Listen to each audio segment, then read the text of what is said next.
سيدنا محمد وعلى آله وصحبه في كل لمحة ونفس عدد ما وسعه علم الله. اللهم صل وسلم وبارك على سيدنا محمد وعلى آله وصحبه في كل لمحة ونفس عدد ما وسعه علم الله. بسم الله ما شاء الله، بسم الله ما شاء الله، بسم الله ما شاء الله، وما لم يشاء لم يكن، لا حول ولا قوة إلا بالله العلي العظيم، لا حول ولا قوة إلا بالله العلي العظيم، لا حول ولا قوة إلا بالله العلي العظيم. اللهم ارحمنا بالقرآن واجعله لنا إماما ونورا وهدى ورحمة. اللهم ذكرنا منه ما نسينا، علمنا منه ما جهلنا، وارزقنا تلاوته آناء الليل وأطراف النهار، واجعله لنا حجة يا رب العالمين. اللهم افتح لنا فتوح العارفين، وارزقنا فهم النبيين، واجعلنا من عبادك الصالحين والمتقين يا رب العالمين. بسم الله الرحمن الرحيم. قال مصنف رحمه الله تعالى: نفعنا الله بعلومه وبكتابه في الدارين، اللهم amin ya rabbal alamin. Wa ba'du. Qala, jika anda ditimpa bala dan qadar yang ingin anda hilangkannya, atau hilangnya daripada anda sesuatu yang menjadi kemuliaan, atau duka citanya anda akibat sesuatu yang Allah Subhanahu wa taala bebankan ke atas anda, adalah merupakan tadbir yang melawan Tuhan, yang melawan Tuhan anda, dan dengan sendirinya terkeluar anda daripada hakikat hambanya. Seseorang yang ada tadbirnya sendiri kerana mengelakkan daripada dibinasakan oleh musuhnya yang tidak mempunyai kuasa terhadap dirinya, hendaklah dia mengetahui bahawa yang perlu ditakuti itu ialah kuasanya di sisi Allah Subhanahu wa taala. Sedangkan dia tidak ada kuasa melakukan sesuatu yang boleh menjadikan anda binasa kecuali Allah Subhanahu wa taala berserta dengannya. Sehinggalah berhimpun beberapa orang dalam kalangan mereka, tidak juga mereka mampu mendatangkan kebinasaan ke atas anda, sebagaimana mereka juga tidak mampu mendatangkan manfaat kepada anda kecuali dengan kehendak Allah Subhanahu wa taala. Sebagaimana firman-Nya kepada Siti Maryam dalam surah Al-Qasas ayat 7. A'udzubillahi minasyaitonir rajim. Fa idza khifti 'alaihi fa'alqihi fil yammi wa la takhafi wa la tahzani. Artinya, apabila engkau takut terhadapnya, maka engkau lemparkan dia ke dalam laut, dan janganlah kau takut dan jangan pula berduka cita, yakni bersedih hati. Al-Qasas ayat 7. Jika ada tadbir seseorang itu kerana dia takut akan hutang yang sudah sampai masanya untuk membayarnya, apalagi orang yang punya harta itu tidak sabar menunggunya, ketahuilah bahawa Allah Subhanahu wa taala akan memudahkannya ke atas anda dengan limpah kurnia-Nya, memberi anda orang yang punya harta itu, yaitu Allah Subhanahu wa taala memudahkan kurniaan-Nya dengan memberi anda harta supaya dapat membayar hutang tersebut. Sesungguhnya balasan berbuat demikian itu akan beroleh kebaikan juga, sebagaimana firman Allah Subhanahu wa taala dalam surah Ar-Rahman ayat 60. A'udzubillahi minasyaitonir rajim. Hal jazaa'ul ihsani illa al-ihsan. Tiadalah balasan kebaikan melainkan kebaikan pula. Ar-Rahman ayat 60. Alangkah ruginya hamba yang tidak percaya apa-apa yang ada di sisi Allah Subhanahu wa taala dan apa-apa yang ada di tangannya. Sebagai contoh, apabila ada tadbirnya itu kerana ada sesuatu yang akan berlaku pada masa akan datang nanti, seperti berasa takut meninggalkan anaknya selepas ia mati kerana tiada orang yang akan memberikan makanan kepada anaknya itu nanti, ketahuilah bahwa Allah Subhanahu wa taala sendiri akan memberi anak-anaknya rezeki selepas Anda mati nanti. Sesungguhnya Tuhan itulah yang memberikan rezeki kepada mereka, sama ada ketika Anda masih hidup atau sudah pergi ke sana. Sebagaimana sabda Nabi sallallahu alaihi wasallam, Allahumma antas sahibu fis safari wal khalifah. Ya Allah, engkaulah teman dalam perjalananku dan pengganti, yakni penolong dalam ahli keluargaku. Jika Allah Subhanahu wa taala sendiri yang Anda harapkan pertolongannya ketika Anda masih hidup, sama juga seperti mana yang Anda harapkan ketika Anda mati nanti, agar memberi rezeki kepada ahli keluargamu itu, janganlah Anda berasa gusar. Janganlah Anda berasa gusar dan takut tentang hal mereka, kerana Tuhan Anda lebih simpati terhadap mereka. Oleh itu, janganlah Anda berasa susah hati dengan seseorang yang berada di dalam tanggungan orang lain. Kemudian kata musannif, apabila tadbirnya. Sedikit saja. Okey, jadi kita sambung pengajian kita, perbincangan kita di atas topiknya tadbir dan ikhtiar yang tercela. Tadbir artinya rasa ataupun perasaan ataupun merasakan mempunyai keupayaan yang sempurna. Ikhtiar artinya tindakannya, daya fikir, daya tindak kita yang dicela oleh Allah SWT. Nah, ini berarti tadbir itu berkait dengan rohaniah, ikhtiar itu berkait dengan jasmaniah. Nah, justru ada hal rohaniah yang dicela oleh Allah SWT dan ada hal jasmaniah yang dicela oleh Allah SWT. Jadi sebagai hamba, kita perlu melihat kepada kedua-dua hal tersebut. Ya, kita perlu melihat, memerhatikan kepada dua-dua hal tersebut. Perlu melihat kepada hal rohaniah, perlu melihat kepada hal jasmaniah. Perlu memandang kepada hal rohaniah, perlu memandang kepada hal jasmaniah. Nah, itu sebahagian daripada sebahagian daripada kita menjaga, membina, membentuk diri kita. Okey? Jadi kita sambung malam ini, kata musannif rahimahullah ta'ala. Jika kamu ditimpa bala dan qadar,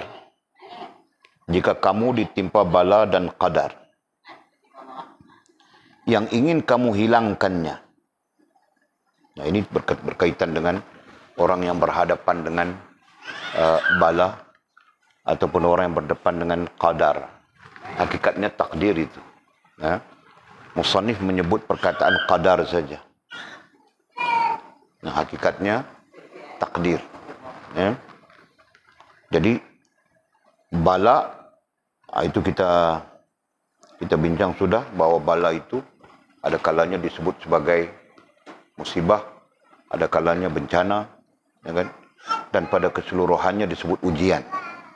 Pada keseluruhannya bala itu disebut ujian. Betul kan?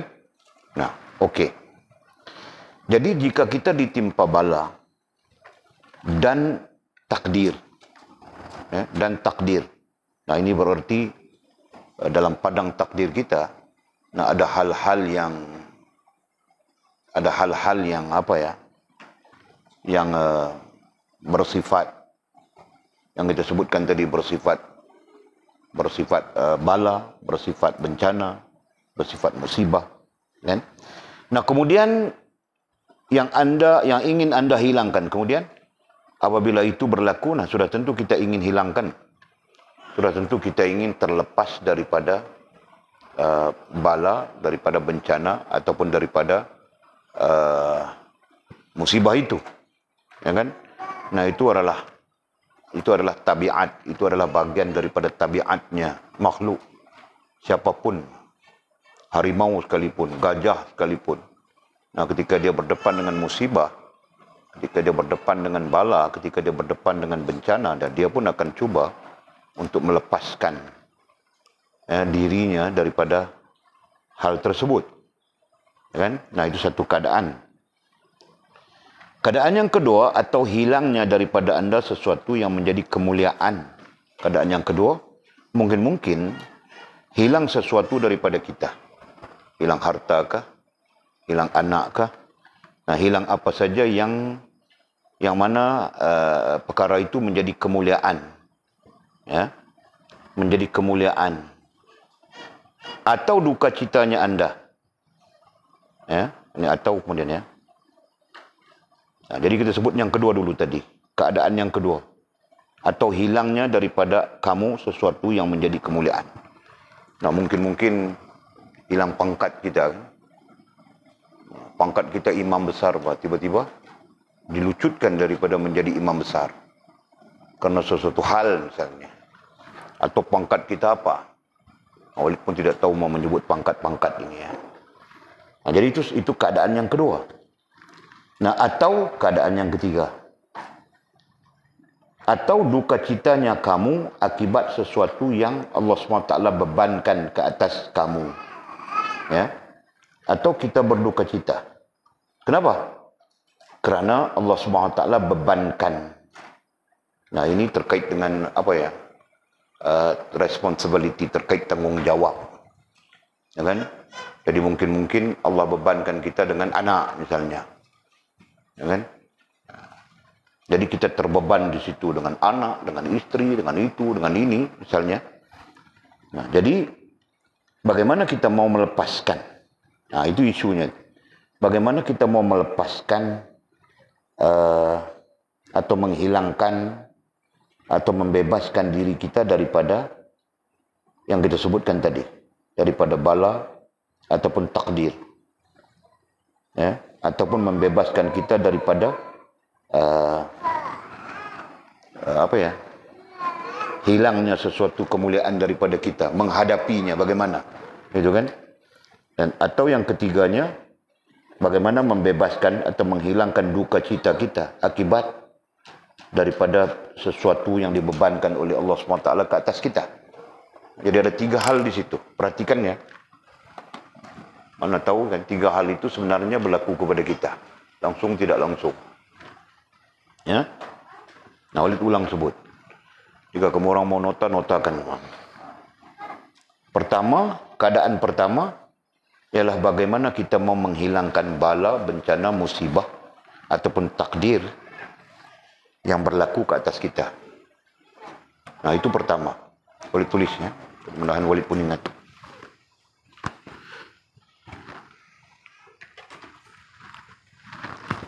Perkara pertama, bagaimana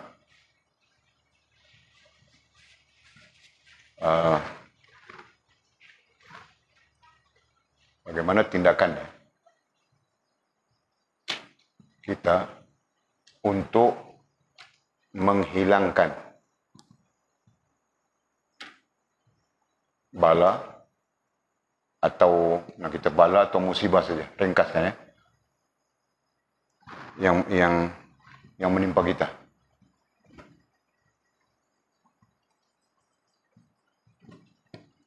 Okey. Yang kedua, keadaan yang kedua, menghadapi atau hilangnya daripada kamu sesuatu yang menjadi kemuliaan. Nah, bagaimana juga, Pak? Bagaimana menghadapi kemuliaan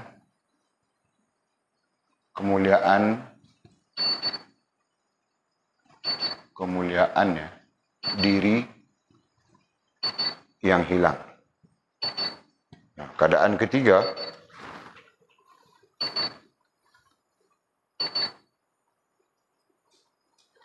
duka cita. Bagaimana menghadapi duka cita. Menghadapi duka cita atas beban terhadap diri.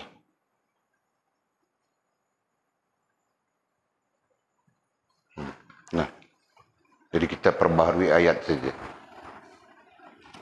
Jadi keadaan-keadaan ini mungkin kita menghadapi keadaan-keadaan ini. Duka cita sebab mau menikah, duit tiada. Nah, itu pun boleh jadi juga kan, Bizi? Kan? Ya kan? Mau menikah sudah, gatal, ketar-ketar sudah ini. Duit tiada berapa. Nah, macam mana kau hadapi keadaan itu? Itu contoh. Kan? Nah, yang lain, duka cita apa? Si bapa tidak kasih menikah. Ada sudah boynya. Balaknya ada sudah gitu kan. Yang bapaknya tidak kasih menikah, apa begitu, begini. Nah, dia pun duka cita juga. Dia mau menghadapi situasi-situasi ini. Ya, mau menghadapi keadaan-keadaan ini. Musannif mendatangkan 3 bentuk keadaan saja. Nanti kita kiaskan kepada yang lain. Ya. Nah, juga diperhatikan bagaimana tindakan kita untuk menghilangkan yang menimpa, menghilangkan. Sudah tentu apabila kita berhadapan dengan musibah, antara perkara yang kita fikirkan mau hilangkan itu kan, mau menghilangkan musibah itu macam mana? Siapapun begitu. Yang kedua, bagaimana menghadapi kemuliaan diri yang hilang, pangkat kita hilang, kan? Kadang-kadang terkait maruah dan sebagainya itu. Nah, yang ketiga, bagaimana menghadapi duka cita. Menghadapi juga duka cita atas beban terhadap diri. Kan? Kadang-kadang si istri minta kereta Mercedes. Nah, kita mau kasih Mercedes apa, kita pun pakai Iswara saja. Kan? Nah, duka cita kita. Anak datang minta Porsche. Contoh, gitu kan? Nanti macam ini, begitu benar. Jadi kadang-kadang memang itu berlaku.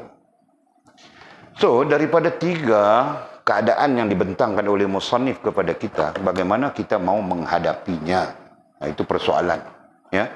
Kenapa? Karena di sana ada tadbir, di sana ada ikhtiar, betul? Di sana ada hal rohaniyah, dan di sana juga ada hal jasmaniyah. Ya kan? Tadbir, nah itu terkait dengan rohaniyahmu. Bagaimana rohaniyahmu? Ikhtiar, nah itu terkait dengan jasmaniyahmu. Bagaimana jasmaniyahmu? Dalam berhadapan dengan situasi ini. Jelas, Mizi? Musannif coba menuntun kita itu. Nah, katanya, jika kita, tidak langsung disebut ya, jika kita melihat kepada diri kita sendiri, ini poin penting. Jika kita tidak menghubungkan, nah, boleh tulis dulu ya, tiga keadaan ini. Ini menuntut apa ya? Menuntut tadbir. Tadbir, nah itu terkait dengan rohaniyah. Ya. Dan lagi satu ikhtiar. Nah, itu terkait dengan jasmaniyah. Oke. Nah, jadi bagaimana keadaan rohaniyah kita dan jasmaniyah kita ketika berdepan dengan hal-hal ini? Ya, berdepan dengan semua hal ini. Nah, jika rohaniyah dan jasmaniyah kita, ataupun kita sebut dalam istilah kitab kita tadbir dan ikhtiar kita, ya, kedua-duanya bergantung dengan Allah, ya, berhubungan dengan Allah, gitu kan? Berhubungan dengan Allah, nah itu kita selamat. Nah, itu maksud musannif, ya. Jika sebaliknya, ini poin ini, jika sebaliknya ini. Jika sebaliknya, nah sebaliknya apa? Sebaliknya tidak berhubungan dengan Allah SWT, itu sebaliknya. Ya. Jika tidak berhubungan dengan Allah SWT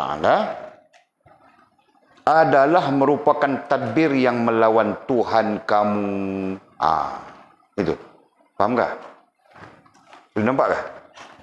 Nah, sekiranya merah. Sekiranya kita bertindak untuk menghilangkan bala atau musibah yang menimpa kita tanpa berhubungan dengan Allah Subhanahu wa taala. Atau kita bertindak menghadapi kemuliaan diri yang hilang tanpa berhubungan dengan Allah, atau kita bertindak menghadapi duka cita atas beban terhadap diri kita tanpa berhubungan dengan Allah Subhanahu wa taala. Jelas ya? Nah, itu artinya apa? Itu artinya melawan Allah Subhanahu wa taala. Nah, melawan itu melawan apa? Mesti ada poinnya kan? Nah, disitulah disebut melawan qada, qadar dan takdir Allah Subhanahu wa taala. Jelas ya? Dia nampak? Kau jangan angguk saja tul. Betulkah kau faham itu? Okey.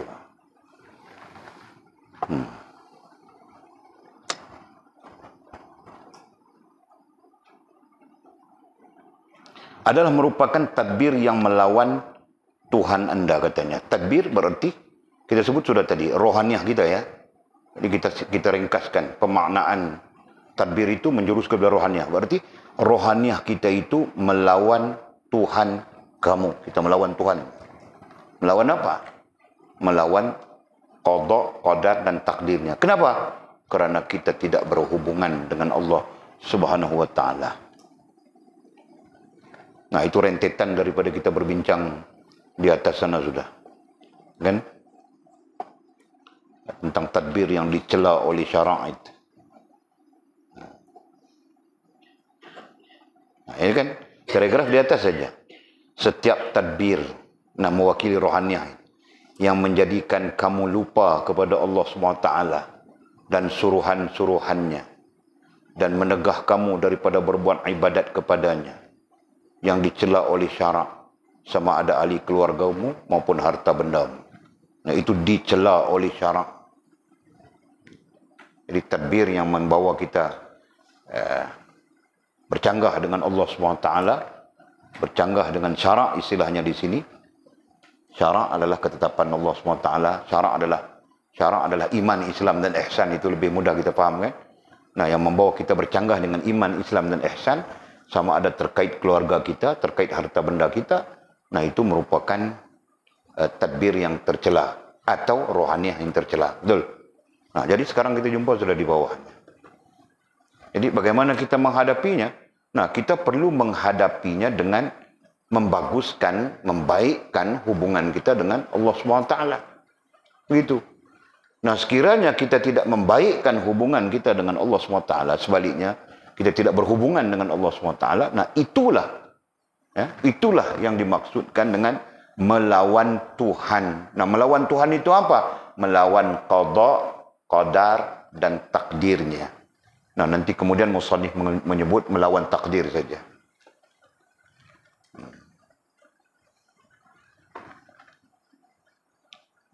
Kemudian kata musannif dan dengan sendirinya. Nah, ketika kita melawan takdir itu, melawan qada, qadar dan takdir itu, dengan sendirinya terkeluar kamu daripada hakikat hambanya. Dengan sendirinya terkeluar kamu, keluar kita, ya, daripada hakikat hambanya. Perkataan hamba, kadang kita menggunakan istilah ubudiyah saja itu kan. Nah, terkeluar kamu, terkeluar kita daripada hakikat hambanya, ai ubudiyah. Nah, ada ulama menggunakan istilah terbatal ubudiyahmu.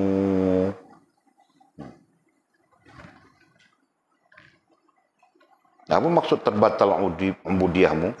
Nah, boleh saja kita sebut rosak ubudiyah kita. Nah, kita ada 3 hal ya. Itu boleh tengok bila kamu orang ada discuss. Ada 3 hal kita. 3 hal besar. Ya. Nah, boleh tulis di atas ini. Nomor 1, rububiyah.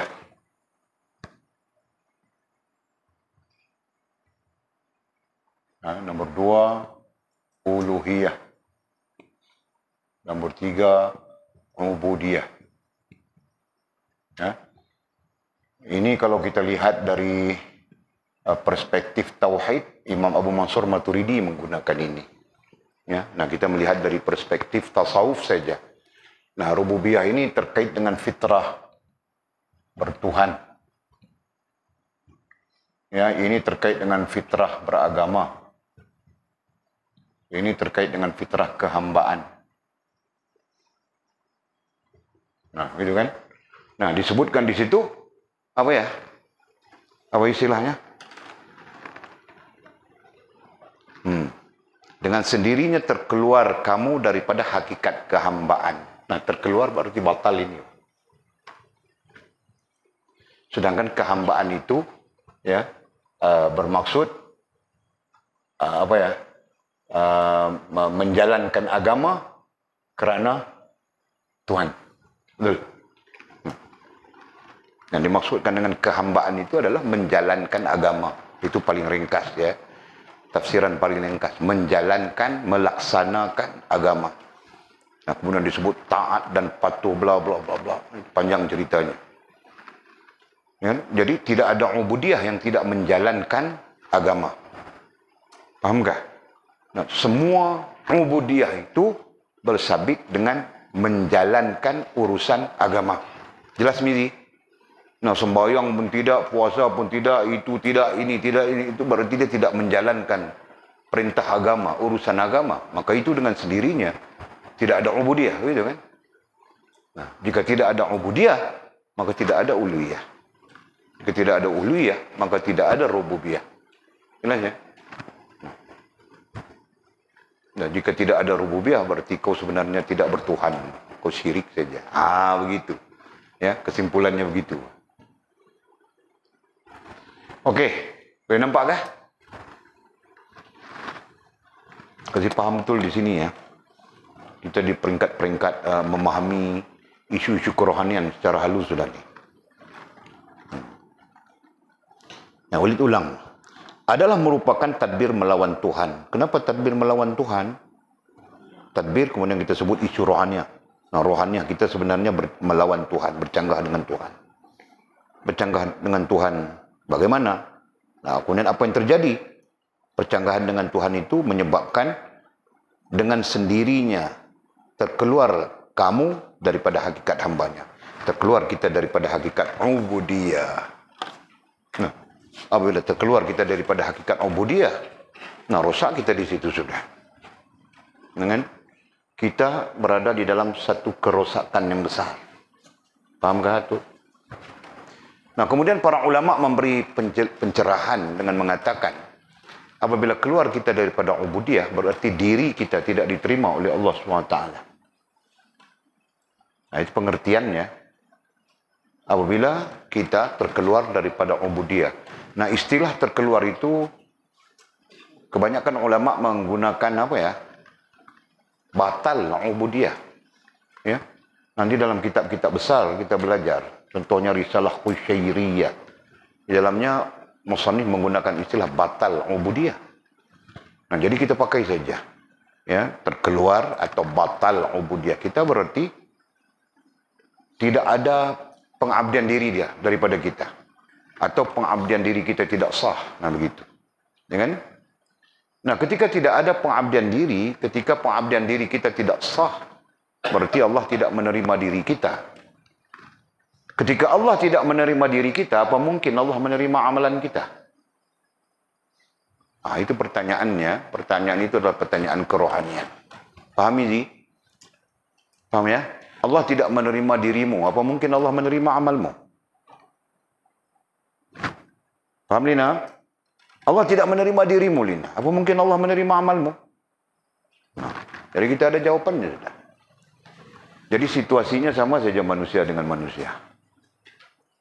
Bakal bapak mertua, bakal mamak mertuamu tidak menerima dirimu. Apa kau akan menjadi menantunya? Nah, itu contoh paling mudah kan? Nah, sebab itu sebelum menikah dengan anaknya, kau perlu menikah dengan bapaknya dan mamaknya. Faham tak? Pas? Nah, begitu boh. Orang bilang menikah, mau menikah macam mana Walid? Aduh, kau ini sastra sikit saja itu. Ha? Faham Zi? Nah, Jul kau faham Jul? Nah, begitu bah. Jangan kau tengin saja. Tengin tahu kah tengin? Kau sombong saja dengan bakal bapak mertua, mamak mertua kau itu.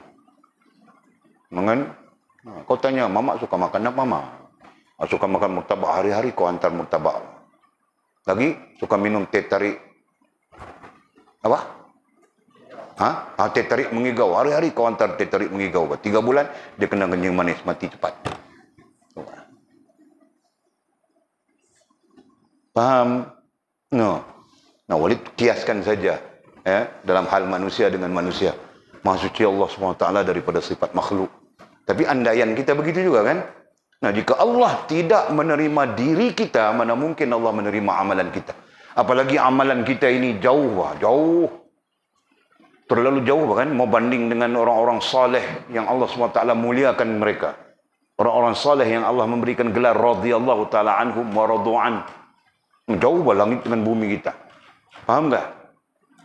Mereka, ternyata amalan mereka hebat. Sampai-sampai Allah SWT memuliakan mereka. Ya. Nah, sedikit kajian. Walaupun kita tidak pernah menempuh kitabnya, tapi Walid pernah menempuh. Itu yang Walid sebutkan. Kemarin dulu kah? Ya, tentang apa ya? Tentang solat tarawih Sayyidina Abu Bakar Siddiq. Tarawihnya ratus-ratus rakaat. Kita 20 rakaat pun sakit lutut lah, sakit pinggang lah, tonggang langgang semuanya. Kan? Nah, nanti kalau baca satu muka itu, dia muka yang akhir sekali baru dia masuk. 2 ayat lagi mau habis. Allah. Nah, Walid, imam bagi salam, Assalamualaikum warahmatullahi wabarakatuh. Kalau dia bangun untuk 1 rakaat lagi, free. Mizibah selalu buat kerja itu. Tidak sudah? Alhamdulillah.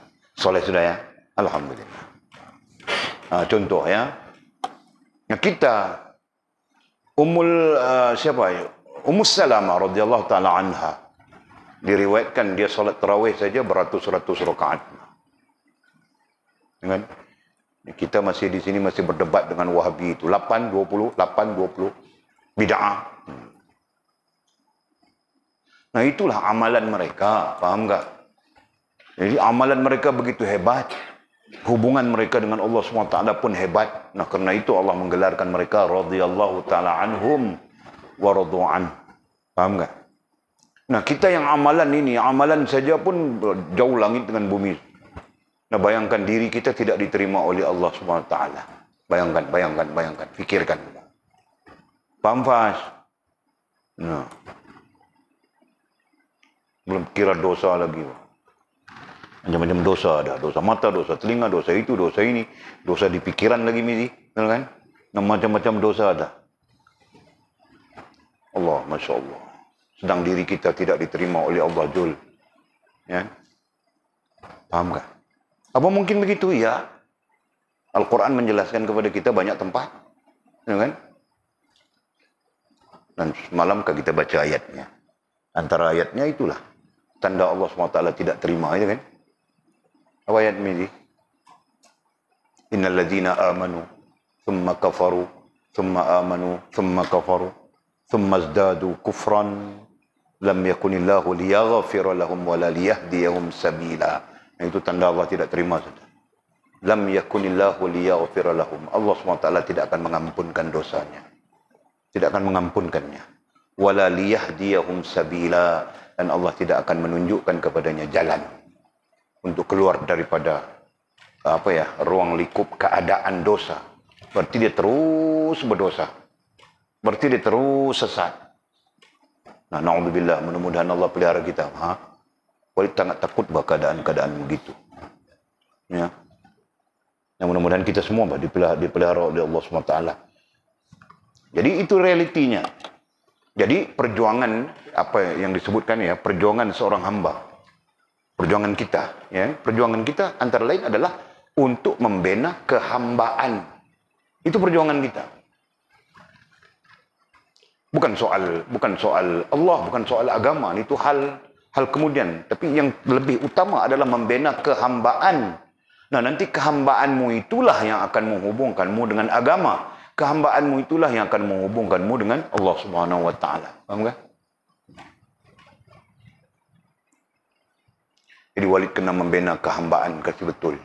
Kita semua perlu membina kehambaan kasih betul. Kan? Jangan kehambaan kita salah. Salah di mana? Salahnya macam mana? Nah, syirik itu satu kesalahan. Syirik itu bagian daripada salahnya kehambaan. Lagi, nifak itu bagian daripada salahnya kehambaan. Jelas ya? Fasik pun bahagian daripada salahnya kehambaan. Hanya saja fasik itu tidak membinasakan imanmu, itu saja. Ya kan? Sedang nifak dengan syirik membinasakan imanmu. Jadi jika demikian, betapa pentingnya kita membetulkan, ya, membetulkan kehambaan kita. Nah, adapun membetulkan kehambaan itu seperti mana diajar oleh para ulama, betulkan rohaniah kita, betulkan jasmaniah kita. Itu saja kan? Betulkan diri kita, betulkan rohaniah kita, betulkan jasmaniah kita. Nah, kalau lebih spesifik, betulkan akal kita, betulkan hati kita, dan betulkan tingkah laku kita. Nah, itu saja, Pak. Nah, adapun ukuran betul dan tidak betulnya mesti diukur dengan Al-Quran. Mesti diukur dengan sunnah Nabi SAW. Tidak boleh ukur dengan akal kita. Betul kan? Nah, jika ukur dengan akal kita, karaoke lebih bagus daripada mengaji. Itu diukur dengan akal kita, betul kan? Nah, makanya karaoke itu penuh saja orang tua-tua.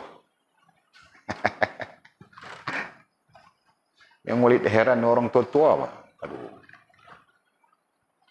Jika ada kesempatan Walid mau singgah juga, Pak. Bukan mau karaoke, Pak. Mau pegang mic sekejap. Orang tua-tua, bila kamu orang tidak ingat mau mati kah? Mau cakap begitu saja, Pak. Bayar RM1, RM2 kah untuk menyanyi. Nah, naik-naik jangan menyanyi lagi, Pak. Cakap itu dulu, ha? Sekali-sekali kita buat, Cik? No? Seorang tak boleh lah, nanti dia bertumbuk boleh.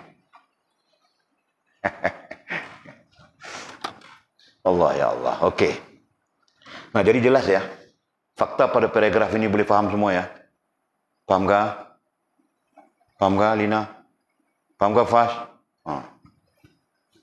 Jadi apapun keadaan, ya, apapun keadaan, sekurang-kurangnya kita ada 3 keadaan yang kita bincang.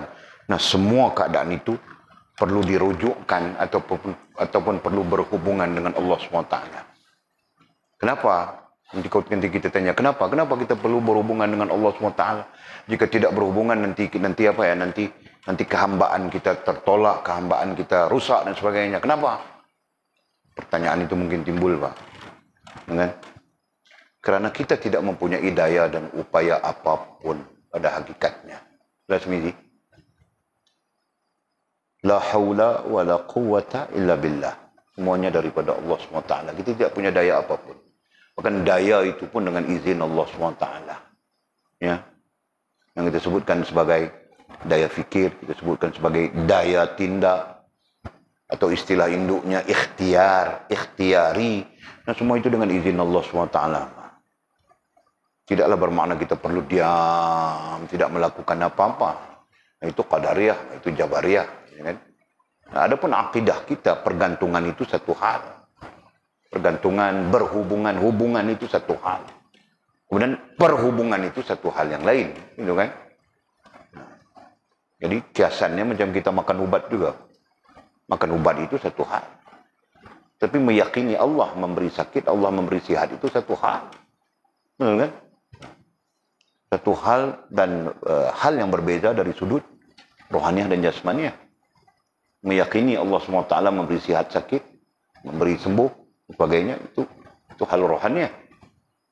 Manakah hal jasmaniahnya kita perlu makan ubat kan, perlu ikhtiar. Sakit perlu berubat. Nah, begitu. Okey. Kemudian kata musannif, seseorang yang ada tadbirnya sendiri. Ini isu dibincangkan.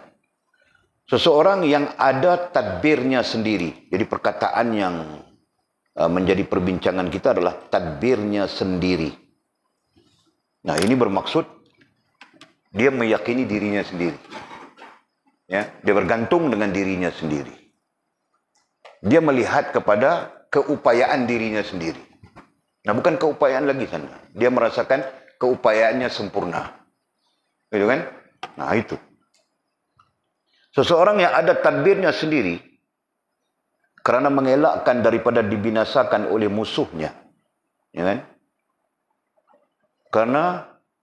Kerana mengelakkan daripada dibinasakan oleh musuhnya yang tidak mempunyai kuasa terhadap dirinya. Ini satu cerita, bah, seolah-olahnya. musannif mau bercakap tentang apa? Tentang kita meyakini tadbir sendiri. Berarti kita meyakini keupayaan kita sendiri. Itu kan? Artinya tidak bergantung dengan Allah SWT dalam mengelakkan daripada dibinasakan oleh musuh kita. Ini satu cerita agak klasik juga ini. Satu andaian yang agak klasik. Ya kan? Apakah kita mempunyai keupayaan yang sempurna bagi mengelakkan diri kita daripada dibinasakan oleh musuh kita? Nah, kalau perkataan dibinasakan itu kita pakai ai kemudaratan, boleh kan? Kita pakai kan, dibinasakan ai kemudaratan. Nah, jadi ayatnya nanti, apakah musuh kita boleh mendatangkan kemudaratan kepada kita? Sedangkan musuh itu sendiri tidak mempunyai kuasa yang sempurna. Sedangkan musuh itu sendiri tidak mempunyai kuasa yang sempurna. Berarti musuh itu pun lemah juga. Macam kita saja. Faham Jul? Mizi bergaduh dengan Jul. Jul bergaduh dengan Mizi. Jadi, apakah Jul boleh mendatangkan kemudaratan kepada Mizi? Apakah Mizi boleh mendatangkan kemudaratan kepada Jul?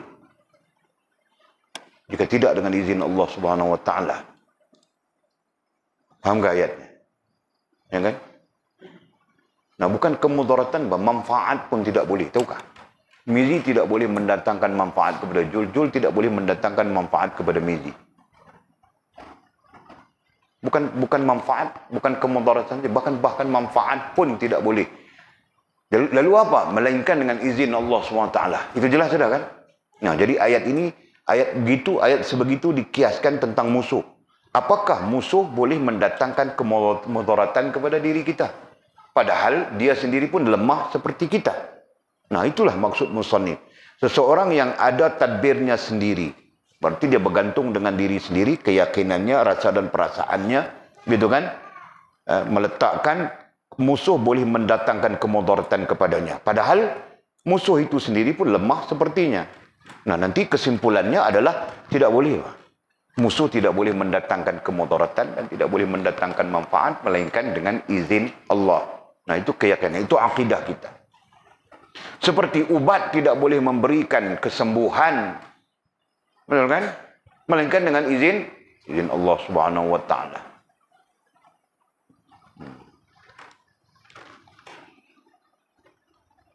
Nah, kata musannif, hendaklah dia mengetahui. Itu penjelasannya. Hendaklah dia, siapa dia itu? Yang ada tadbirnya sendiri. Itu kan? Dia yang ada tadbirnya sendiri. Yang rohaniahnya itu, tadbirnya, kita pakai perkataan rohaniah sudah. Tadbirnya berarti dia merasakan, ataupun rohaniahnya. Nah, istilahnya adalah dia rasa dan merasakan dirinya berkeupayaan, mempunyai keupayaan yang sempurna. Nah, itu. Jadi katanya hendaklah dia mengetahui. Hendaklah dia mengetahui bahawa yang perlu ditakuti itu ialah kuasa di sisi Allah SWT. Yang perlu ditakuti itu ialah kuasanya di sisi Allah SWT. Ataupun istilah lain, yang dia perlu takut adalah kuasa Allah. Itu. Ya kan? Nah, jadi kalau perlu dihazaf, batalkannya. Yang perlu ditakuti itu ialah kuasa di sisi Allah. Bukan di sisi, Pak. Kuasa, perkataan dia apa? Isi. Nah, dibatalkan. Nya dan diisi itu, Bang. Boleh dibatalkan saja. Yang perlu ditakuti itu ialah kuasa Allah SWT. Memadai sudah. Jadi nya, kuasanya, nya itu dibuang. Kemudian di dan isi dibuang. Sebenarnya sisi bukan isi. Itu kelemahan. Jadi kita perlu membetulkannya. Jadi kesimpulannya, hendaklah dia. Nah, dia itu mungkin kita, begitu kan? Dia itu mungkin Mizi, dia itu mungkin Jul, dia itu mungkin Walid, dia itu mungkin Lina, dia itu mungkin Faz, mungkin semua orang. Yang disebut dengan dia. Dhamir mustatirun ilaih. Kan? Ganti nama ketiga itu, dia. Kan? Nah, mungkin kita. Hendaklah dia, ai kita. Hendaklah dia, jangan ai kita itu. Dia di situ merujuk kepada orang yang ada tadbirnya sendiri. Orang yang merasakan dia mempunyai keupayaan yang sempurna, ya, untuk menyelesaikan menyelesaikan. Nah, itu isu yang kita bincang ini, menyelesaikan 1, 2, 3 yang kita tunjukkan di situ.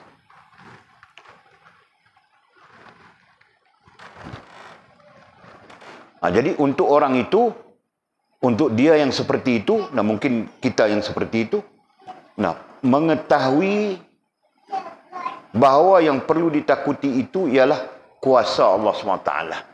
Kita tidak perlu takut kepada siapapun, ya kan? Tidak perlu takut kepada apapun. Yang perlu kita takut adalah kuasa Allah Subhanahu wa taala. Nah, hal ini Allah mengajarkan di dalam Al-Quran. Ya, ketika antaranya adalah, ini di bawah pun ada ayatnya. Fala takhshawhum, kata Allah. Fala takhshawhum wakhshawni. Jangan kamu takut kepada mereka. Takutlah kepadaku. Wali utimma ni'mati alaikum. Akulah yang menyempurnakan nikmat kepadamu. Kan? Ayat apa cik cari?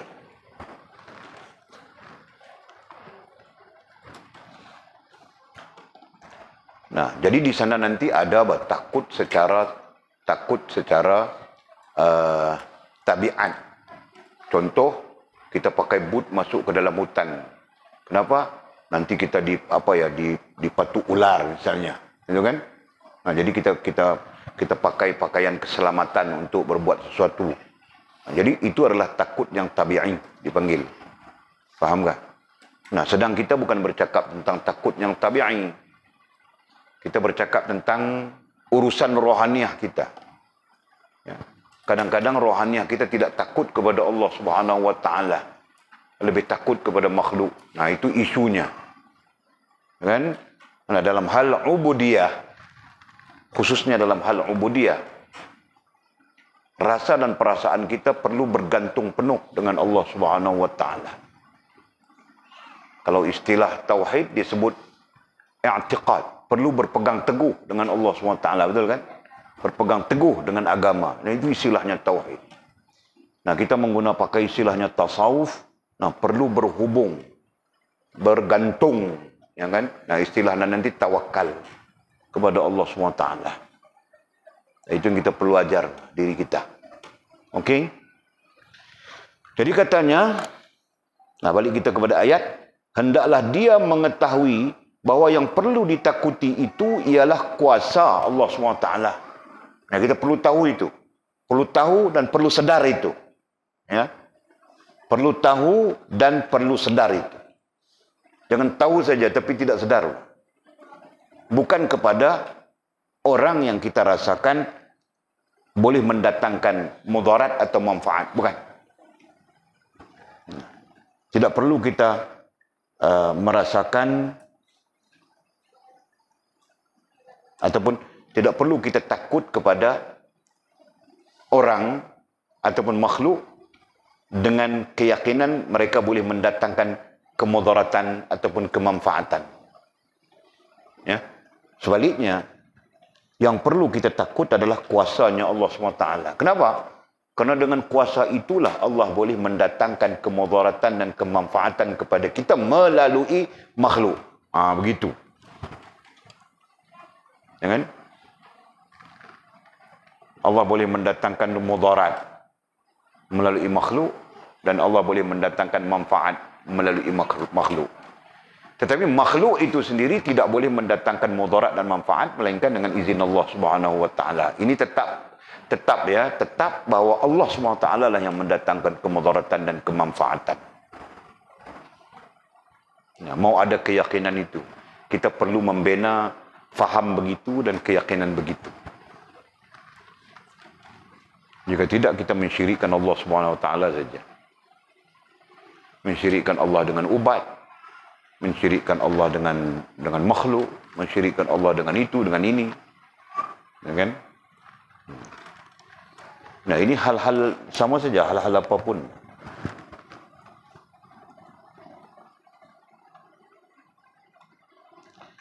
Okey, terus ya. Hendaklah dia mengetahui bahawa yang perlu ditakuti ialah kuasa Allah SWT. Nah, kita perlu belajar takut kepada Allah, takut kepada kuasa Allah SWT. Kita perlu belajar itu.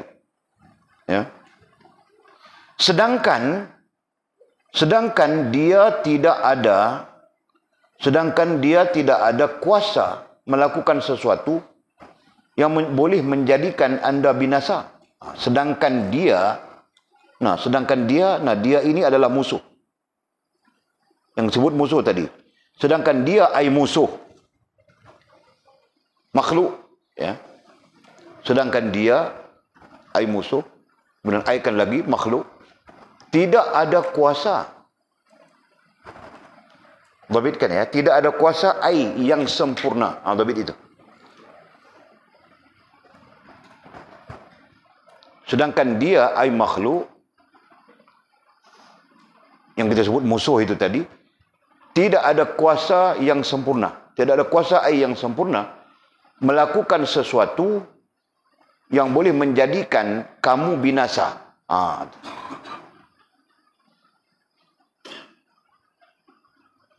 Sedangkan dia, musuh, makhluk, kita sebut sudah tadi, tidak ada kuasa yang sempurna untuk melakukan sesuatu yang boleh menjadikan kamu binasa.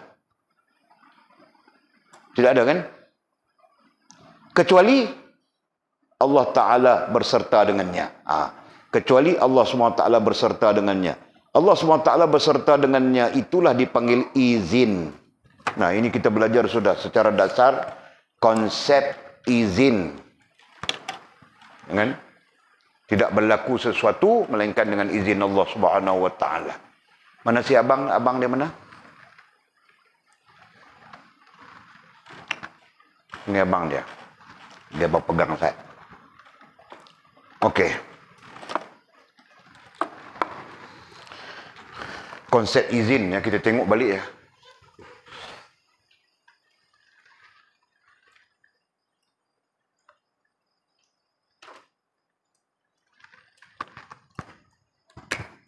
Allah ya.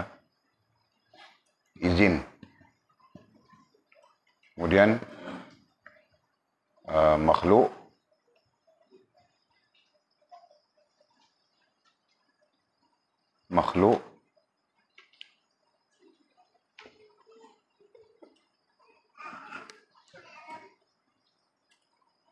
ya, kemudian ikhtiar. Nah, itu konsepnya.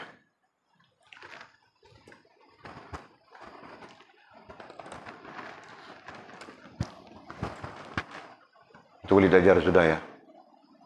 Jadi Allah Subhanahu wa taala menjadikan izin. Nah, izin itu diberikan kepada makhluk. Dan kemudian makhluk kemudiannya berikhtiar. Ya kan? Jadi di sana menjelaskan bahwa izin itu lebih besar daripada ikhtiar.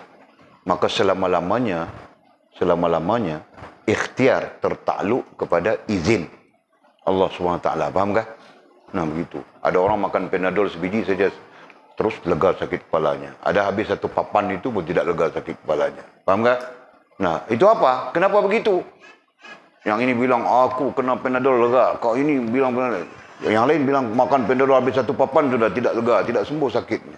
Nah, karena di sana peranannya izin dan ikhtiar. Faham tak?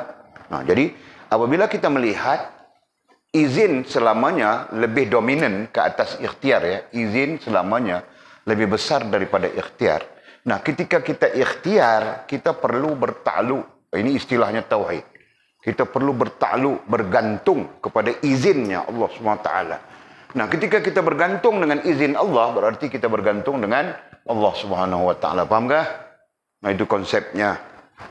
Jelas, Miji?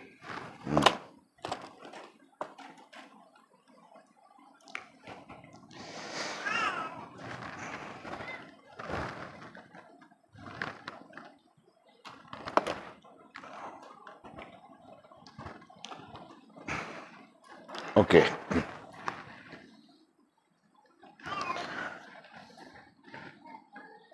Jadi sudahkah? Kecuali Allah Ta'ala berserta dengannya ai izin Allah, ya. Nanti kita takut kita nanti keliru istilah berserta dengannya itu. Kenapa Makcik Jah? Mana dia pun abang dia tak ada? Oh, abang dia pun itu abang Haikal pun kena datang ni, betul. Dia pun berkawan dengan Abang Haikal. Abang Haikal pula time-time ni dia sibuk saham. Saham ditutup bercampur-campur time ni. Dia duk tengok saham. Okey.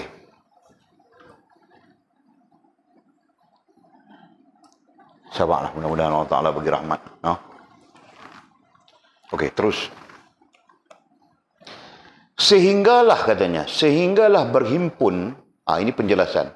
Sehinggalah berhimpun beberapa orang dalam kalangan mereka.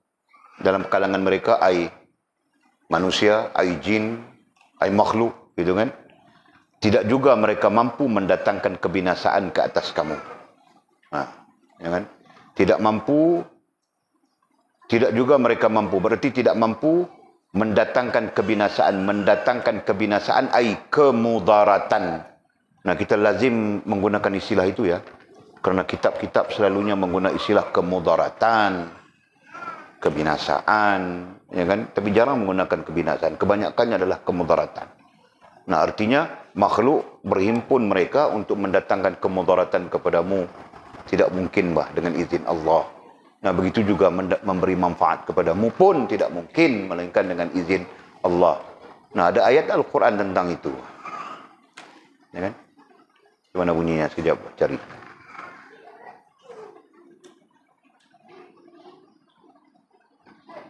Tidak ingat. Ada ayatnya, saya cuba cari. Ya. Mereka tidak mampu mendatangkan kemudaratan dan kemanfaatan illa biiznillah. Melainkan dengan izin Allah SWT. Nah, sementara cari, kita teruskan. Sebagaimana mereka juga tidak mampu mendatangkan manfaat. Sekarang guna manfaat pula. Kalau tadi kebinasaan artinya mudarat, kan? Kemudaratan. Nah, sekarang sebagaimana mereka juga tidak mampu mendatangkan manfaat. Mereka ai makhluk. Manusiakah, jinkah, apakah, termasuk ubat dan sebagainya. Nah, sebagaimana mereka juga tidak mampu mendatangkan manfaat kepadamu kecuali dengan kehendak Allah SWT.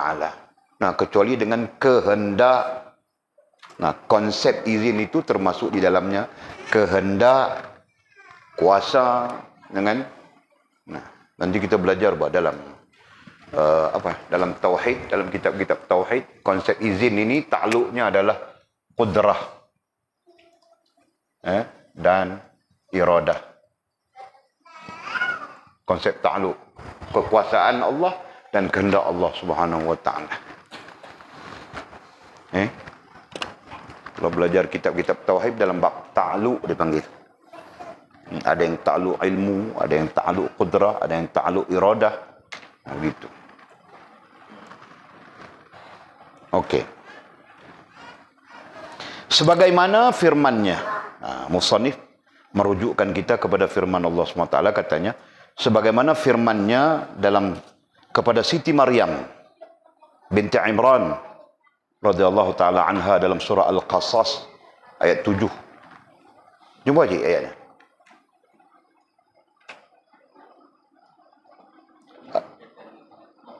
Banyak berkaitan dengan apa? Jadi antaranya disebut illa biiznillah, itu kan? Illa biiznillah. Itu kan? Jadi maknanya apa? Wa ma hum bidarrin min ahadin illa biiznillah.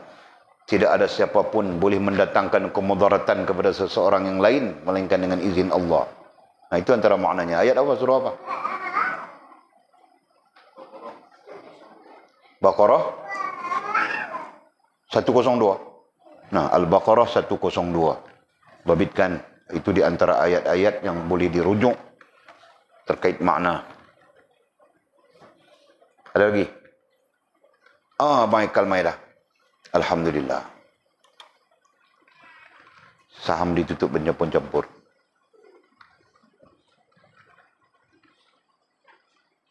Ada lagi? Cukup? Okey, tak apa. Ayat di bawah itu membantu. Boleh dijadikan sebagai dalil juga. Bunyi ayatnya, A'udzubillahi minasyaitanirrajim. فَإِذَا خِفْتِ عَلَيْهِ فَأَلْقِيهِ فِي الْيَمِّ وَلَا تَخَافِي وَلَا تَحْزَنِي.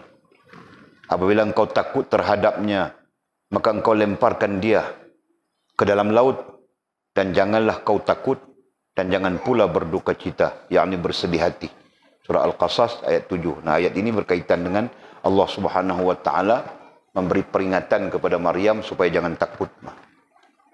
Kenapa? Jika dilihat dalam asbabun nuzul, orang yang paling ini isunya stres ya. Isunya stres antara manusia yang diuji Allah SWT ialah Siti Maryam binti Imran radhiyallahu taala anha, apabila dia hamil tanpa ada suami. Tahukah? Jadi sebab itu apabila Barat menuduh stres tidak ada perbincangan di dalam Islam. Isu stres, mereka orientalis ya, mereka mengatakan bahawa ini terkait perubatan sebenarnya. Isu stres, tidak ada perbincangan tentang stres di dalam Islam. Padahal Al-Quran menceritakan tentang stres seorang manusia. Fahamkah? Tidak mungkin Al-Quran meninggalkan perkara-perkara yang terkait dengan manusia. Termasuk hal stres.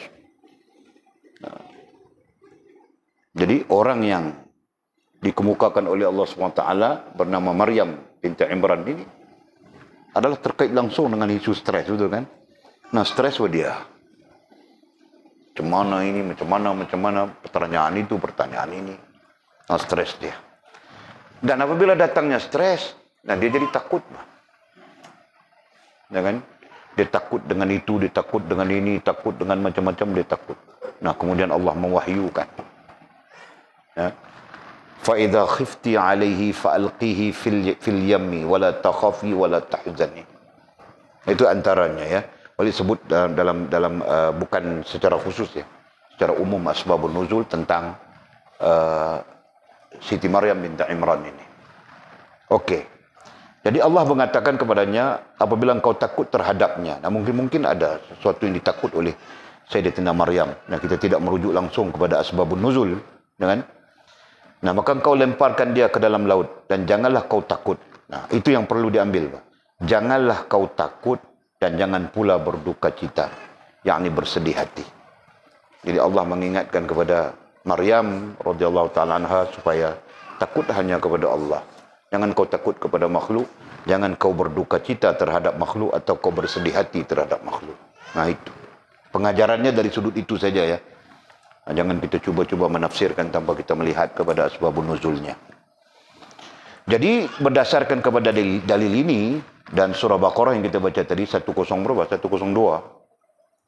Itu jelas menunjukkan kepada kita Al-Quran menuntun kita supaya takut kepada Allah, takut kepada kuasa Allah, takut kepada kehendak Allah Subhanahu wa taala, bukan takut kepada makhluk yang tidak mempunyai keupayaan atau lemah sama saja seperti kita. Itu. Ini nanti perbincangannya lagi Walid sebut sudah tadi, ada takut dengan tabi'i, takut dengan tabiatnya, itu ceritanya lain. Kan? Jangan kaitkan dengan hal itu ya.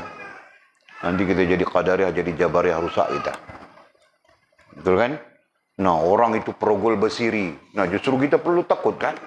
Orang perempuan perlu takut kan? Kami orang lelaki takut apa? Datang bah perogol bersiri. Kami sipak dari kepala sampai kaki. Enggak? Begitu. Paham enggak? Nah, kamu orang perempuan perlu takut kan? Nah, jadi apakah takut itu salah? Nah, tidak salah bah. Itu takut dipanggil takut secara tabi'i. Paham enggak? Nah, adapun yang kita bincangkan ini, takut yang mempengaruhi rohaniah kita. Nah, itu. Kan? Seperti takut, bahkan sampai dengan Allah pun kita tidak takut begitu, bah. Tapi kita takut perogol bersiri sampai apa ya, nanti merusakkan hubungan kita dengan Allah SWT. Paham enggak? Nah. Contoh lagi takut apa ya? Takut miskin.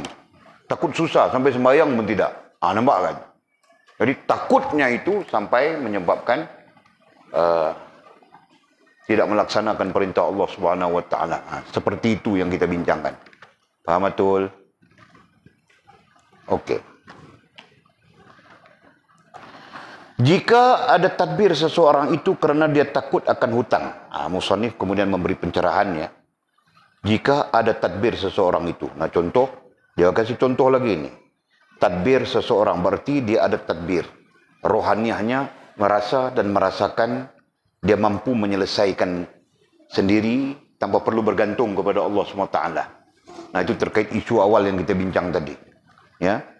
Karena dia takut akan hutang yang sudah sampai masa. Jadi dia berhutang mungkin. Ini hutang yang benar ya. Hutang pun ada yang benar dan tidak benar. Kan? Isu hutang adalah isu yang memang dibincangkan secara syar'i. Kan? Jadi ini berarti ada hutang yang benar, ada hutang yang tidak benar. Hutang yang benar berarti dia betul memerlukan. Hutang yang tidak benar, nah dia apa ya? Dia bukan keperluan, lebih kepada memuaskan diri, lebih kepada nafsu badannya. Nah, itu hutang yang salah. Hutang seperti itu berdosa, tahu tak? Hutang seperti itu berdosa. Nah, berdosa di sisi Allah, bahkan menjadi beban di sisi kita. Betul kan? Hutang TV saja misalnya, beribu-ribu. Nah, akhirnya jadi beban. Kan, Jul? Datang ujung bulan kira, tolak itu, tolak ini, tolak itu, tolak ini, tinggal RM20. Mau buat apa RM20? Kan, Jul? Okey.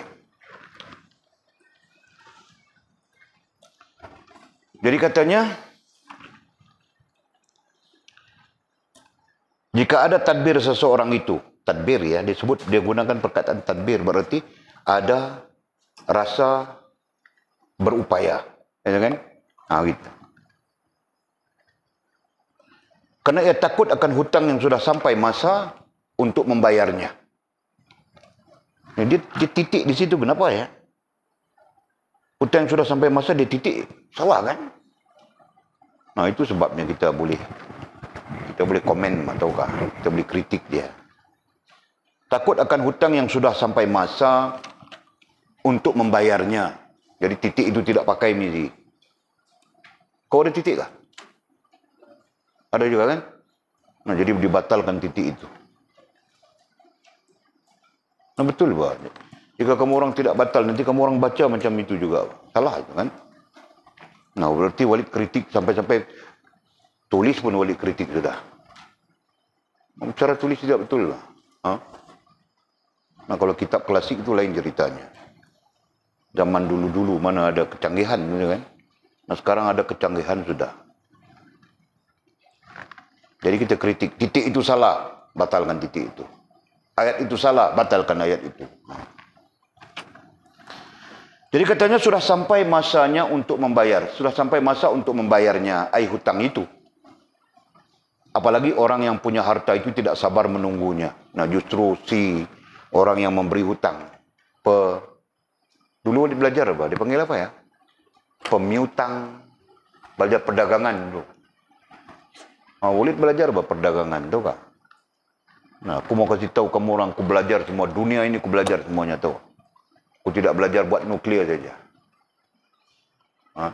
Aku pun tidak mau belajar, Pak. Tun Mahathir tangkap aku sudah. Dulu belajar perdagangan, Pak. Ada istilahnya. Pemiutang. Betul lah, Menggi? Penghutang. Aku tidak ingat. Kan? Jadi orang yang memberi hutang tu dia memang dia tunggu-tunggu saja kan masanya. Okey, 5 hari bulan Mizi berhutang, Mizi akan bayar hutang. Dia tunggu saja Mizi tidak datang bayar hutang. Halo, bila mau bayar hutang? Jenis-jenis pun macam-macam juga. Alung, cara alung kan. Okey. Ketahuilah bahawa Allah SWT yang akan memudahkannya. Jadi musannif mengingatkan kita dalam hal sebegitu. Katanya Allah yang akan memudahkannya ke atas kamu, ya. Ketahuilah hendaklah engkau mengambil tahu. Nah, kita itu bahwa Allah Subhanahu wa taala yang akan memudahkannya, ya. Memudahkannya apa? Dalam hal membayar hutang ke atas kamu dengan limpah kurnianya. Dengan limpah kurnianya, ya. Bagaimana limpah kurnianya itu? Memberi kamu orang yang punya harta itu, ya. Memberi kamu orang yang punya harta itu. Ayat terbalik ini. Ketahuilah bahawa Allah SWT akan memudahkannya, ya, ke atas kamu. Berarti Allah memudahkan kita untuk membayar hutang itu, ya, dengan limpah kurnianya. Perlu koma di situ, koma ke titik kah? Masukkan perkataan dengan memberi kamu orang yang punya harta. Yaitu Allah SWT memudahkan kurniaannya dengan memberi kamu harta supaya dapat membayar hutang tersebut. Dia agak keliru teksnya, ya. Nah, jadi paham mudahnya begini saja. Kita berhutang, hakikatnya kita tidak mampu bayar. Nah, maksud mudahnya begini, Allah yang mengizinkan, ya, Allah yang mengizinkan kepada kita untuk membayar hutang. Boleh faham tak begitu? Nah, bagaimana cara Allah SWT?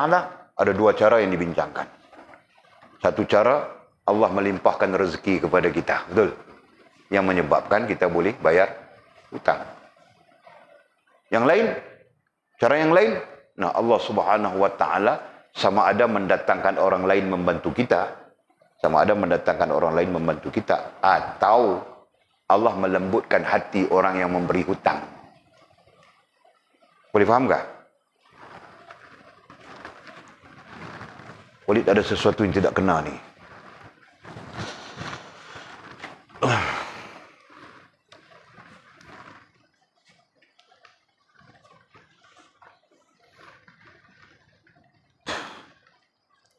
Okey. Nah, boleh nampak tak? Boleh tulis, ya.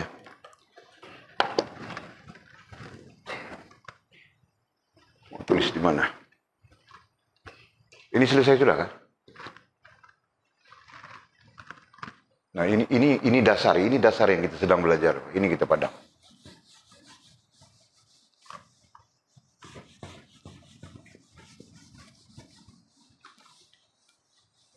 Musannif mendatangkan contoh tentang hutang. Jadi tentang hutang. Jadi nanti jika kita berhubungan dengan Allah SWT, jika kita baik hubungan dengan Allah, ya Allah akan mendatangkan ini tentang hutang. Allah akan mendatangkan 2 hal. Satu, dilimpahkan rezeki. Nah, diberi rezeki. Diberi rezeki. Jadi kita boleh membayar hutang. Nah, sisi ini pun kita faham sudah. Siapa yang boleh kasih rezeki? Tidak ada siapa yang boleh memberikan rezeki, melainkan Allah SWT, kan? Nah, itu kita faham sudah. Ini, bila Allah melimpahkan kepada kita rezeki, nah, kita boleh membayar hutang. Betul? Nah, Lagi satu keadaan yang saya sebutkan tadi, atau, ya, ataunya di sini, ya, Allah mendatangkan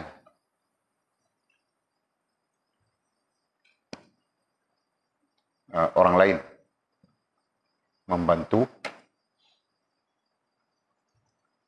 mendatangkan orang lain membantu, atau Allah melembutkan hati tuan hutang. Senang, ya. Nah, Walid pernah menghadapi situasi ini. Allah melembutkan hati tuan hutang. Walid pernah menghadapi situasi ini, tahu tak? Nah, tidak ada jalan, sudah mau selesai. Sangkut. Nah, bila sangkut, temponya sampai sudah, masanya sampai sudah. Cuma mau buat ni, cuma mau buat ni, cuma mau buat ni. Walid beriman kepada Allah dan Rasul. Jika Walid tidak beriman kepada Allah dan Rasul, mungkin Walid tarik duit. Cari itu busut jantan, nang butinang kui buti kui, nang butinang kui buti kui. Buat kerja syirik, tahu kah? Kamu orang tahu kah berapa banyak utang? Nah, kamu orang tidak pernah utang banyak itu. Nah, Walid utang banyak, Pak. Hutang sebabnya menjamin orang lain juga, tahu kah? Berhutang kerana menjamin orang lain. Dikira kita hutang juga, kan? Karena kita menjamin orang lain. Juta, tahu kah? Jadi, walaupun mau buat pinjaman, sepanjang malam itu tidur pun tidak lena, besok mau selesai sudah. Macam mana, kacau saja. Nah, telefon orang yang ambil duit itu lari sudah. Telefon pun tidak angkat. Kita penjamin yang kena, tahu tak? Nah, sebab itu boleh ingatkan kamu orang, nanti jangan mudah-mudah mau jamin, tahu tak? Nah, zaman sekarang, kawan yang paling baik itu nanti dia tipu kita saja.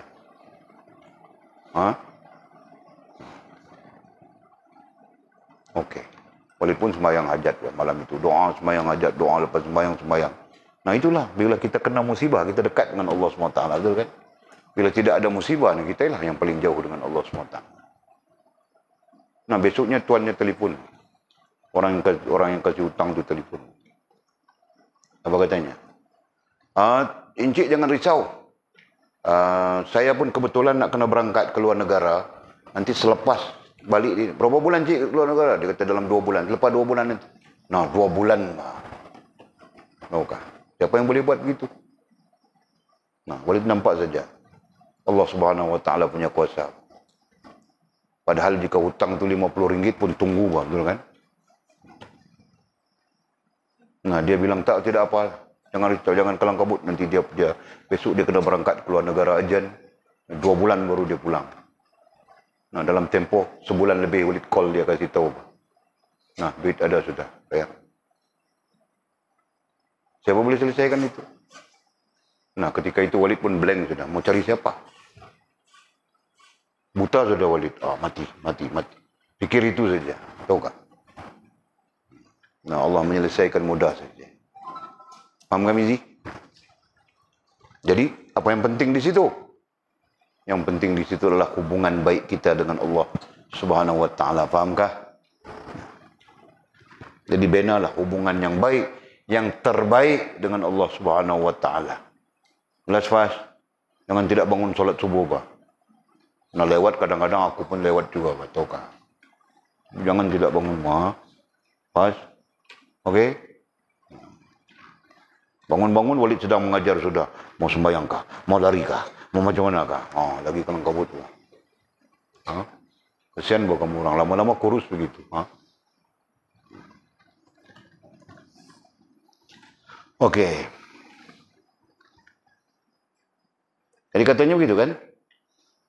Yaitu Allah Ta'ala memudahkan kurniaannya dengan memberi kamu harta supaya dapat membayar hutang tersebut. Nah, sama ada Allah memberi kita harta, kita sebut rezeki di situ, ataupun Allah mendatangkan orang lain membantu. Nah, hal itu pun pernah berlaku kepada Walid. Itulah Walid cerita dengan kamu orang. Nah, itu bukan Walid bukan hutang. Ini luar daripada cerita utang, cerita tiada duit. Mau daripada India mau ke Pakistan. Naik bas. Duit tiada sudah. Gimana aku mau buat? Nah, tiba-tiba datang hipis-hipis orang putih itu. Yang pakai seluar macam tidak pakai seluar saja. Pakai bra saja, tahukah? Nah, orang itu macam itu. Dia orang jalan pakai bra saja. Nah, aku pun tidak tahu macam mana mau campur orang. Datang dia. Oh, sembang. Tiba-tiba dia seorang datang kasih tiket. Boleh kasih tahu dia, aku mau ke Pakistan. Tapi tiket tiada, bukan tiket tiada, kasih tahu dia duit tiada, mau beli tiket. Macam itulah boleh cakap terus. You stay. Walid pun duduk di situ. Tiba-tiba dia datang bawa tiket. Walid dijaga sampai Pakistan. Makan ke apa semua dia orang jaga. Masya Allah. Ini yang kita katakan. Apa ya? Allah mendatangkan orang lain membantu. Faham kan? Nah, dikiaskan saja. Nah, Allah datangkan orang putih. Pakai bra saja. Mau peluk aku, tahu kah? Nah, aku pun peluk. Aku mau buat macam mana? Dia mau peluk aku.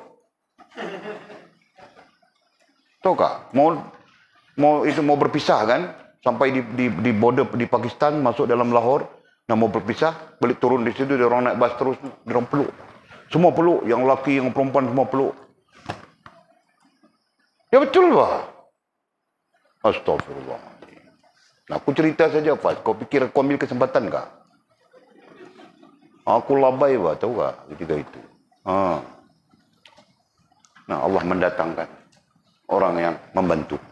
Dan kita tidak pernah duga, mana mungkin orang putih, orang bukan Islam dia. Kan? Dia lihat kita, Walid walaupun masa itu kanak-kanak, tapi badan besar tahu kah? Macam Ekal itu.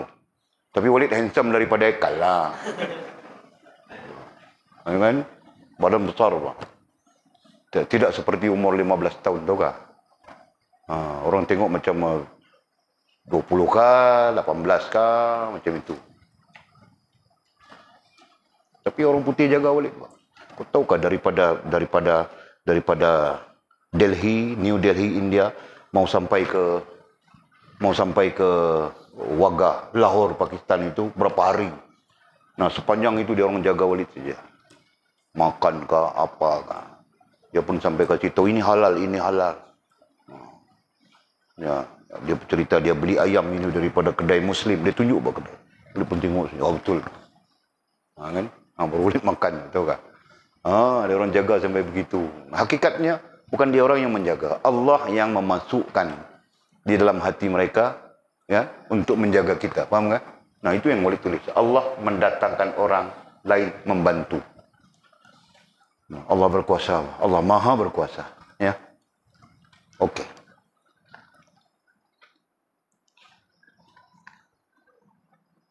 Nah, apa lagi?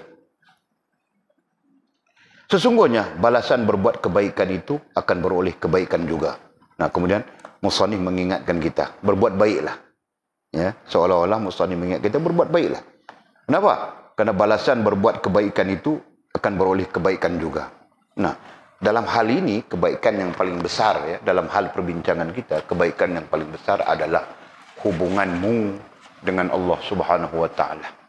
Ya, dalam hal perbincangan kita khusus, ya, kebaikan yang paling besar adalah hubungan baikmu dengan Allah Subhanahu wa taala. Jelas ya? Justru langsung tidak langsung Musannif mengajar kita supaya membina hubungan yang baik dan terbaik dengan Allah Subhanahu wa taala. Ya, nah itu. Sebagaimana firman Allah SWT, kemudian Musannif merujukkan kita kepada firman Allah surah Ar-Rahman ayat 60. Hal jazaa'ul ihsani illal ihsan. Tiadalah balasan kebaikan melainkan kebaikan pula. Nah, ulama tafsir ada 2-3 sisi pandang mereka. Kebaikan manusia dengan manusia, kebaikan manusia dengan makhluk, dan kebaikan manusia dengan Allah SWT. Selama kau baik dengan Allah, kau berbuat baik dengan Allah, kau berhubungan baik dengan Allah, maka Allah akan membalas kebaikan itu. Nah, itu satu sisi pandang. Dan ini yang kita pakai. Ini yang Musannif pakai terkait dengan isu yang kita bincang. Ya. Nah, nanti sisi lain, kau berbuat baik kepada orang, kau pun akan dibalas dengan kebaikan. Jelas ya? Kemudian kata musannif, alangkah rugi hambanya, alangkah ruginya hambanya yang tidak percaya apa-apa yang ada di sisi Allah Subhanahu wa taala dan apa-apa yang ada di tangannya. Nah, rugilah orang yang tidak percaya. Percaya ay yakin. Walid jarang menggunakan istilah percaya. Dalam banyak keadaan Walid menterjemahkan percaya itu dengan yakin. Alangkah ruginya hamba yang tidak yakin apa-apa yang ada di sisi Allah SWT dan apa-apa yang ada di tangannya. Nah, tangan itu adalah, kalau kita belajar daripada kitab Tauhid pun, tangan itu adalah simbolik kepada kuasa. Tangan adalah simbolik kepada kuasa Allah SWT yang maha sempurna. Jadi, orang-orang yang tidak yakin dengan Allah SWT dan apa-apa yang ada di tangannya, kuasanya Allah SWT, nah itu orang yang sangat rugi. Betul kan? Jadi Allah SWT itu maha kaya. Sekiranya kita tidak meyakini maha kayanya Allah SWT, yang rugi itu kita. Betul kan? Okey. Kemudian kata musannif sebagai contoh, semaqal wallahu a'lam. Aduh.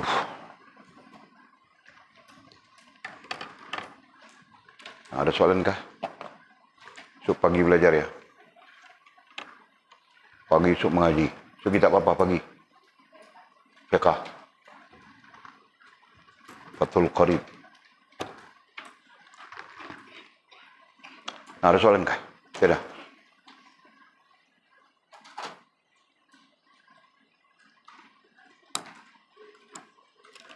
Tidak. Bismillahirrahmanirrahim. Alhamdulillahirabbil alamin wassalatu wassalamu ala asyrafil anbiya'i wal mursalin sayyidina wa maulana Muhammad wa ala alihi wa sahbihi ajma'in. Allahumma iftah lana futuhal 'arifin warzuqna fahman nabiyyin waj'alna min ibadikas salihin. Allahumma hdina as-siratikal mustaqim siratal ladzina an'ama Allah minan nabiyyin was-siddiqin والشهداء والصالحين. اللهم ربنا افتح بيننا وبين قومنا بالحق وأنت خير الفاتحين. اللهم أعنا على ذكرك وشكرك وحسن عبادتك. اللهم فقهنا في الدين وعلمنا التأويل. اللهم فقهنا في الدين وعلمنا التأويل. اللهم فقهنا في الدين وعلمنا التأويل. وصلى الله على سيدنا محمد وعلى آله وصحبه وبارك وسلم والحمد لله رب العالمين. تقبل الله ومنا ومنكم. صلى الله على سيدنا ونبينا وحبيبنا